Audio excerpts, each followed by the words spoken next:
Welcome to McPlum, simple solutions served daily. You begin by cutting the cardboard to the phone's faceplate dimensions, measure twice and cut once so the phone sits flush. Once done, mark the lens centers at the phone's pupil distance, about 60-66 mm, so images converge properly. Glue a small rectangular pocket to hold each lens, keeping them perpendicular to the phone screen. Make sure they're centered and secure. Use Velcro tabs for an adjustable top flap, so you can close the viewer without bending the phone. Now fold the main body so the lenses sit the correct distance from the screen, about 35-45 mm for comfort and focus. Once folded, build a shallow cradle that holds the phone centered behind the lenses.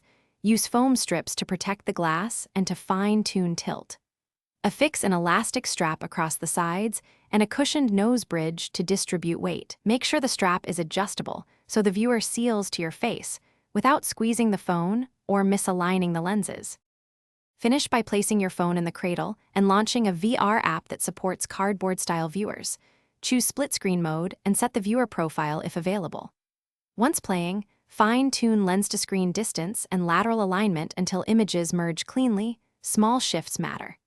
If you get blur or double vision, move the lenses slightly closer or farther, rotate them a few degrees, or nudge the phone left-right. If tracking drifts, recalibrate the app and ensure the phone's gyroscope is enabled. Thanks for watching. Stay juicy and subscribe.